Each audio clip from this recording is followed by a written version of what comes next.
o que motivou o surgimento do ágil? O que motivou o surgimento do ágil? Esse processo, né, dessa dinâmica, né, do pós-guerra, do Lean, da indústria, né, na hora que você reduz, né, na hora que você reduz todo esse custo de produção, na hora que você começa, que os mercados, né, o mundo começa a se reconstruir, os mercados começam a ficar mais pujantes, né, as pessoas, né, você tem economia crescente, alta demanda de produtos e tudo mais, o mundo entra em colisão, porque você vê, e tem um gráfico que é fantástico, que é um negócio assim que eu não consegui achar esse gráfico, mas ele é sensacional, que ele mostra como que no pós-guerra, com a estabelecimento desse jeito novo de se industrializar e com o fortalecimento da economia global, você vê a indústria, o crescimento da indústria, de investimento da indústria, ele reduz um pouco, ele não fica assim numa coisa gigantesca, e você vê o platô que a indústria criou permitiu a criação de um negócio muito maior, que é toda uma economia de serviço em cima da capacidade produtiva, né? Então, a indústria vai criando coisas novas, materiais novos, né? E isso vai gerando outras demandas, que vai gerar todo um processo de criar camadas acima na economia. E a economia de serviços, ela explodiu. Década de 70, década de 80, é um negócio que vem crescendo profundamente, né? E com isso, a gente começa a ter um conflito na forma de trabalhar, na forma como a gente olha, né, o processo do trabalho. Porque agora a gente está acostumado, a gente vem do universo de gestão de recursos. A indústria traz essa questão da gestão do recurso. Que recurso que é? Gente é recurso, peça é recurso, mineral é recurso. Então, são diversos recursos que entram na minha máquina, na minha fábrica e saem no final aquele produto. E o problema da gestão de recursos é que o foco está no trabalho. Foco no trabalho, ou seja, como o trabalho é feito, quanto o trabalho é feito, que horas o trabalho é feito. Se você olhar, se você pega filmes, tem um filme muito interessante que eu vi no Netflix, que é na época que foi a história do Titanic, da produção, né, da fabricação do Titanic. E aí tinha toda a evolução metalúrgica do início do século passado e tudo mais. E aí os operários eram pagos por rebites presos nas chapas de metal. Então, a quantidade de trabalho era o determinante, era aquilo que você estava gerindo. Por quê? Porque era o lance do pagamento da hora do cara, né?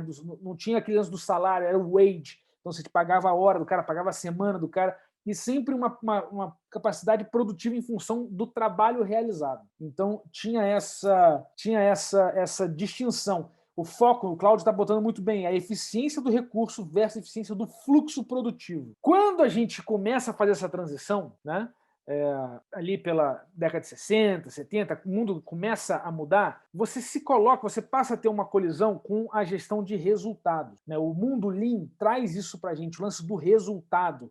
É aquilo que você está observando. Você não está observando o trabalho de produzir, você está observando o resultado. Como eu vendi, então isso dá um resultado, qual é a margem, qual é o processo todo daquele processo, né? daquele processo daquela cadeia produtiva. E aí, quando você vê gestão de resultado, eu te pergunto, o foco da gestão de resultado é no resultado? Deveria ser no resultado? E essa pergunta retórica eu te respondo, não. O foco da gestão de resultado tem que ser na pessoa. Porque agora, com essa transição, o que começa a acontecer? Você começa, porque o foco é o fluxo produtivo, você passa a saber o que você quer, mas você vai cada vez menos tendo controle de como você chega lá. Então, com foco nas pessoas, para que as pessoas consigam ter a capacidade de produzir, a capacidade de resolver esses problemas, quando agora não é mais o cara apertar o rebite da máquina, o cara botar o rebite na chapa. Tem uma máquina que bota rebite na chapa. Agora é garantir que as etapas do processo aconteçam de forma tranquila, sem surpresa, sem interrupção no processo produtivo. Você precisa dar condições para a pessoa tomar as decisões necessárias para se adaptar, porque agora as coisas estão mais just in time. Então, o seu resultado é condicionado ao potencial de adaptação que a pessoa está agindo ali no seu processo produtivo. E aí, esse é um drama que faz todo mundo se sentir ameaçado. Porque o uso da lógica industrial no mundo contemporâneo aumenta o risco do seu negócio pela perda de competitividade, certo? Então você perde competitividade quando você foca em controle. Mais controle passa a ser equivalente a menos adaptabilidade. Menos capacidade. O que é adaptabilidade, gente? É correção de rumo. Tô indo para lá. Ih, tem um engarrafamento ali. Mas o seu trem, a linha do trem, malandro, ela é reta. O trem não faz muito desvio. Então, tem uma interrupção na linha do trem, você tem controle que ele só anda por ali. E parou, você tem boa capacidade de adaptabilidade. Agora, no Uber, no Waze, tem um engarrafamento. O que você faz? Recalcula com outra rota e não sei o quê. Papai, você vai se adaptando. Agora, você tem menos controle do que está acontecendo. Você tem menos controle de que caminho você vai fazer. Você até tem expectativa, você até tem um padrão. Os padrões acontecem. Esse horário é esse caminho, esse horário é aquele caminho, esse horário é aquele outro caminho. Mas o controle você não tem. Então isso gera um desconforto fundamental. Por quê? Porque a gente existe nessa confusão. A nossa cabeça, a escola, nada é mais industrial do que um cacete na escola. A escola você vai ali, a primeira série, tem a matéria da primeira série. É igual para todo mundo, independente da sua capacidade, independente da sua aptidão, independente do que você é um passo a passo, passo a passo. É o controle do que você aprendeu. Como é que isso é verificado? Por você colocar em prática, não, por você responder um questionário. Então, é um processo que é introjetado na nossa dinâmica, na nossa forma de pensar, a gente nem percebe que a gente trata tudo como algo em série, como um processo industrial seriado. Então, aí você pode perguntar, pô, Henrique, tudo bem, você está falando de controle da atividade, mas então não precisa mais de processo? É só soltar a galera que o amor e a alegria e a felicidade vai produzir, que vai dar resultado e por aí vai. Desde 2012, embarquei de vez na empresa, que existe desde 2006, mas aí tem aquela fase do PJ, não sei o quê, 2008 a coisa começou a crescer, 2012 me estabeleci, né, 2010 na verdade, eu já até foi junto com o Welcome to the Jungle, eu me estabeleci pô, é isso que eu quero fazer, desse jeito. Cara, eu nunca tive ponto, o trabalho sempre foi remoto, eu nunca soube onde as pessoas estavam, eu nunca me importei que hora que a pessoa trabalhava, nada disso. Eu sempre me preocupava, você tem todas as informações que você precisa para poder fazer o que você tem que fazer? Você tem, o computador está funcionando? Você tem conectividade? Ah, você está em outro... Essa preocupação, foco na pessoa. E aí, como é que eu meço? Pô, eu tenho foco na pessoa, mas e aí, a pessoa vai fazer? E se o cara deixar na mão? Você tem processos que vão te ajudando a definir o ponto A e o ponto B. Mas como você chega num ponto para o outro, você não tem controle, não me importa. O que me importa é, pô, a gente combinou que nesse dia vai chegar nesse ponto aqui. Não chegou? Não importa se o cara pegou carona, se ele foi correndo, se foi de skate, se foi de bicicleta, se passou para outra pessoa entregar. Não me interessa, não me interessa. Cara, esse efeito final aqui, esse efeito aconteceu? Não, o efeito não aconteceu. Então eu tenho um problema naquele processo. Que problema é esse? Eu tenho que investigar, analisar. Então você continua tendo processo, mas você reduz o controle. As pessoas têm mais flexibilidade para resolver os percalços de chegar nos pontos, né, nos efeitos desejados, tá? Então, isso muda a tua lógica para foco em processo, onde eu defino o input e o output. Input e output. E a pessoa faz a ligação de um com o outro. Em vez de um negócio de controle, em que eu vou dizer para a pessoa, não, você faz primeiro isso, depois isso, depois isso, depois isso, depois isso, nesse dia, nessa hora, desse jeito, dessa forma. Isso é foco em controle. O foco em processo é o quê? Olha, eu tenho essa etapa, essa etapa, essa etapa. A entrada dessa é essa aqui, a saída é essa aqui. A entrada é essa aqui, a saída é essa aqui. Tem um processo. E a pessoa é livre para... Como é que o cara chega? Ah, foi tranquilo. Ah, não, teve um problema. O cara foi, resolve, liga para outro colega, não sei o quê. Não me importa o que vai acontecer, mas tem que sair do ponto A para o ponto B. Tá? Então, essa questão é o paradigma, né, de você definir bem a entrada e a saída, ou, nos termos do TDD, definir bem a sua expectativa e a sua entrada, né? O meu output é a expectativa. Minha expectativa é essa aqui. A entrada é essa aqui. Qual é o código que eu vou fazer para aquele negócio funcionar? Não importa, cidadão. Desde que funcione, está funcionando. Henrique, mas depois que você fizer um código ruim, depois que eu tiver um compêndio de expectativas que precisam simultaneamente ser validadas, aí você vai ter que ter um código que dá conta de várias entradas e todas aquelas expectativas. Um código coerente, porque não vai ser uma análise combinatória, ele vai ser o menor caminho para você alcançar aquele comportamento, porque é isso que processos têm. Processos têm comportamento. Veja que eu estou falando de indústria, de lean, de just-in-time, de artesanato, de trabalho, de gestão, de TDD, é porque isso é tudo. Esse paradigma, essa forma de olhar, essa forma de pensar, a forma de abordar o teu processo de trabalho. Tá? É isso que é uma coisa muito importante. Então, quando você vai na vida do executor de demandas, você recebe um checklist. Faz isso, depois isso, depois isso, depois isso, depois isso.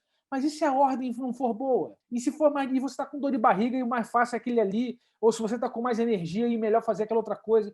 Você não tem esse arranjo. Por quê? Porque te deram um checklist. Você não é parte da definição do caminho. Você é só um executor daquele caminho. Ou seja, você é uma máquina industrial ao invés de um ser humano pensante num ambiente de produção contemporâneo. Então isso faz uma diferença enorme, enorme. E o ágil, que é o que eu quero desmistificar com vocês, ele vem para te ajudar nessa transição, desse paradigma que está introjetado na tua cabeça, para essa outra forma, que é muito mais leve, que é muito mais fácil, que exige muito mais capacidade do ser humano, que exige muito mais adaptabilidade. Né? Então a agilidade não é velocidade, a agilidade é adaptabilidade. Essa é a palavra que combina com o ágil. Você pode ser ágil e lento. Se a sua lentidão for adaptável aos contextos, a coisa funciona. Tá?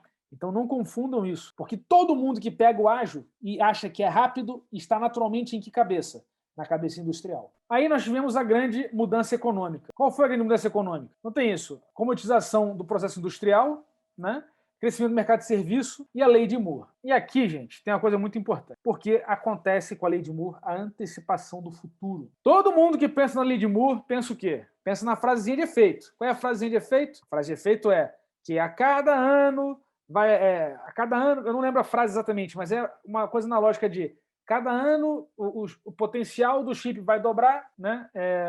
E o custo vai cair também. Então tem esse processo. E aí isso mostra, o Gordon Moore ele tem esse paper, que vale a pena pegar na internet e ler, em que ele descreve o entendimento dele da tendência do processo produtivo, da tendência do potencial computacional que está vindo com a invenção do circuito integrado. E todo mundo fica olhando essa questão da miniaturização, ou a capacidade de processamento, por aí vai. Só que o importante desse artigo não é isso. O importante desse artigo é que você, seja lá o que você está fazendo, imagina que você está lá na década de 60 ouvindo Beatles, e aí você lê esse artigo. Acho que esse artigo foi publicado em 69 ou 68. Você lê esse artigo, aí você olha esse artigo, e aí qual é a tua sensação? Seja lá o que você está fazendo naquele dia, seja lá o que você está inventando naquele dia, isso vai se tornar obsoleto em menos de 10 anos, em menos de 5 anos. Todo um movimento econômico teve que acontecer para dar conta de trabalhar as coisas, entendendo que, seja lá o que eu estou pesquisando hoje, década de 60, eu tenho que fazer uma pesquisa para 40 anos. Eu tenho que vislumbrar o que vai acontecer em 40 anos. Por quê? Porque tudo vai mudar numa taxa exponencial durante 40 anos. Essa foi a previsão do cara. Então você pega hoje machine learning, data science, um monte de coisa maneira, tem um monte de coisa sendo construída em cima de artigos da década de 70, que estava lá validado matematicamente, que tinha casos de implementação, mas você não tinha o quê? Você não tinha os 40 anos ainda para ter essa capacidade de processamento abundante que agora a gente consegue rodar esse troço, entendeu? O Lisp, linguagens dinâmicas, existem desde lá de trás. Só que a gente não tinha o quê? Capacidade comoditizada, né, de processamento abundante para que a gente pudesse aplicar isso tudo e ter esse alto ganho de produtividade que a gente tem com Python, que a gente tem com Ruby, que a gente tem com essas linguagens dinâmicas. Então, isso é uma mudança muito grande. Isso é quase uma maldição, porque você agora não pode fazer só o seu, você tem que fazer aquele negócio mirando 40 anos. Então imagina isso para um governo, imagina isso para uma indústria, para uma empresa, tem que pensar estrategicamente nesse grau, para um centro de pesquisa. Né? Daí que vem toda essa questão essa corrida para a Lua, todo esse processo, né, tecnológico que vem, a Guerra Fria de novo, a guerra alimentando esse desenvolvimento tecnológico. Isso vem acelerando todas as expectativas, né, com um processo de antecipação do futuro. E com isso, a gente chega, essa mudança econômica faz com que a gente tenha essa explosão na área de serviço, a tecnologia ela se comoditiza e entra, né, se capilariza na sociedade. Você tem toda uma nova era, que é puxado muito pela essa questão do chip, né, dos computadores e tudo mais, mas não só isso, toda uma nova era de trabalho do conhecimento. E isso não é uma coisa recente. O trabalho do conhecimento, knowledge work, foi um termo cunhado pelo Peter Drucker em 1959. Então, em 59, o cara teve esse insight.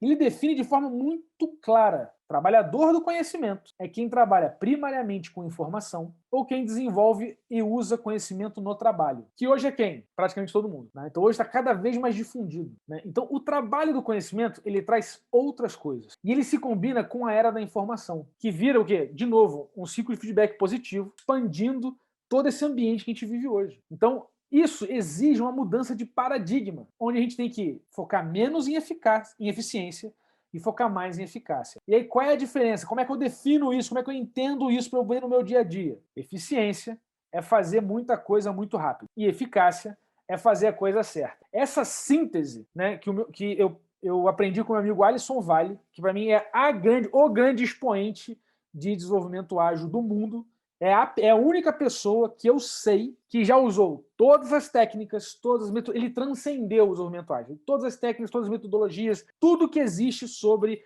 agilidade, ele já viu, ele já usou, ele já mudou, ele já evoluiu, ele conhece a porra de ponta a ponta. Então, quem tem a empresa com um problema crônico, chama o cara para conversar, porque é o cara. Qual o nome dele, Henrique? Alisson Vale, é de Brasília. Tá? Você depois procura Software Zen. Então, enquanto, né, a gente é muito amigo, muito próximo, né, eu sou padrinho de casamento dele. Então, é um cara que eu vejo que ele não é um estudioso, por simplesmente. Não, ele aplicou isso tudo na empresa dele, ele viu e tudo mais. E aí, quando ele chegou nessa síntese, para mim foi uma explosão. Ele tem um livro, inclusive, que é muito bom. Eu tenho que pegar o livro dele, que está em algum lugar aqui que eu estava lendo.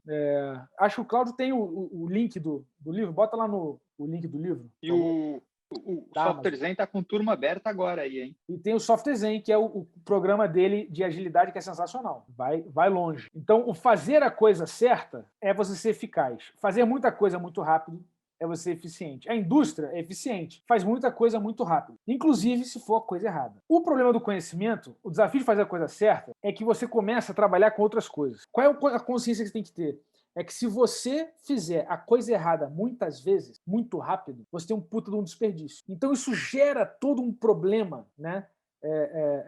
Na nossa gestão do trabalho. Porque hoje, eu te digo, mais vale não fazer nada do que fazer a coisa errada. Mais vale você não fazer nada do que fazer a coisa errada. Como é que você lida com isso, né? Você tem que começar a pensar nos custos ocultos. Quando eu falo sobre gerar valor, quando eu falo sobre todo o nosso processo de tomar decisão, de ser um solucionador de problemas, eu estou provocando vocês para enxergar os custos ocultos. Então, enxergar, calma aí, eu vou fazer isso aqui, qual o efeito colateral disso? Né? Quanto que eu vou trazer? Quanto que isso vai agregar para a empresa? Se eu inverter essa prioridade, qual o efeito disso? Qual o custo oculto disso? Né? O que vai acontecer? Eu preciso entender os efeitos práticos do que eu estou fazendo, com o que o pessoal do negócio precisa, com o que o pessoal de segurança está me dizendo, com o que a infraestrutura tem capaz de produzir. Então, o trabalho do conhecimento, no final das contas, vira um grande problema logístico de descobrir qual a coisa certa a fazer, dada as restrições que a gente tem. Então, isso gera um choque com o modelo de gestão, um choque gigantesco, entendeu? Porque como é que fica, né, no mundo do conhecimento, um orçamento de uma empresa que tem que ser fechado em outubro do ano anterior para o ano seguinte, definindo todos os gastos, todos os custos, todas as verbas, todos os provisionamentos? Como é que você lida com esse troço? É um grande conflito, uma grande confusão, tá? Então, como é que fica a gestão do trabalho? A gestão do trabalho. Se você está ganhando para trabalhar tantas horas, aí você está trabalhando tantas horas, e aí, só que você, quando vai no banheiro tomar um banho, você tem uma ideia e você volta e trabalha. Ué, mas calma aí, você cobrou pela hora que você estava no computador, mas na ideia, no chuveiro. Entende que agora tem um conflito enorme entre modelo de contratação, sistema de gestão, dinâmica de trabalho, né, tempo, hora, preço, tudo isso muda. Tudo isso começa a ser um grande conflito. E como é que a gente sai desse balaio? A gente sai desse balaio com essa transição, né? De sair da lógica de executor de demandas para um solucionador de problemas. E a agilidade, o desenvolvimento ágil é uma ferramenta que resolve isso para você. Então existe, né, na fórmula da eficácia, que é a síntese que o Alisson usa, o Cláudio botou aí no grupo, né? Deixa eu botar aqui a fórmula da eficácia. Fórmula da eficácia. Que você tem uma dúvida e você tem uma afirmação, uma exclamação, uma asserção. Tá? E aí, qual é o menor tempo que você consegue eliminar dúvida para colocar isso de forma assertiva? Para você verificar que aquilo de fato é o que você precisa fazer, é o que de fato que funciona. Então, esse processo existe um processo que você precisa trabalhar, uma forma de você atacar isso, ter essa síntese. E a dinâmica toda interativa incremental, toda essa forma de abordar o problema, ela é fundamental. Porque isso aqui, para mim, na minha interpretação, que eu sempre discuti isso com o Alisson, desde quando ele falou isso pela primeira vez, lá em, sei lá, 2014, eu sempre falei para ele, cara, para mim, gestão de software é gestão de risco. Eu preciso botar luz nessas interrogações para saber onde eu posso pisar, onde eu não posso pisar. E eu tenho que fazer isso com várias delas ao mesmo tempo para conseguir tomar uma decisão coerente com as restrições do meu situação. Então, para mim, a visão de gestão de risco é uma visão que me marca muito e todos os projetos que eu trabalhei, todos os clientes que eu tive, sempre tem esse drama de que você não consegue tomar uma decisão óbvia. É sempre algo considerando vários cenários, vários stakeholders, vários problemas. É sempre um quebra-cabeça. Por quê? Porque eu preciso saber qual a coisa certa a fazer para não botar a galera para correr para o lado errado, porque isso gera um baita desperdício, às vezes inviabiliza o projeto. Tá? Então, isso é uma coisa que rola, assim, a galera contrata, vamos fazer software. E aí o cara chega assim, não, mas eu quero escopo fechado, é isso que eu quero. Você não sabe se você tem dinheiro para fazer isso. Não, porque nós somos uma empresa grande, nós temos o dinheiro, temos o contrato. Mas pode ser inviável. Pode encontrar uma questão que torna o projeto impossível, né? Em que você vai, né, por exemplo, para você é importante, vamos pegar assim, sistema da Copa do Mundo. A Copa do Mundo tem a data. Você não pode ter um sistema da Copa do Mundo lá que vai organizar os troços lá na infraestrutura da Copa do Mundo depois daquela data. Tem um custo gigante esse atraso. Como é que se gerencia isso? Como você administra isso? Tem os conceitos de custo de atraso para você trabalhar com isso. Qual o efeito daquele troço se eu errar? Quando que eu puxo? É quando que eu tiro o cabo da tomada e paro o sistema. Estão invadindo o teu computador. Você vai fazer o quê? Não, eu tenho que lutar contra ele aqui. Não, tira aquela porra da tomada. Não, mas vai cair o sistema. Ué, você quer o quê? Qual é o risco? Tu vai deixar o cara invadir e roubar seus dados ou vai desligar o sistema? Você não, às vezes não tem. É Kobayashi Maru.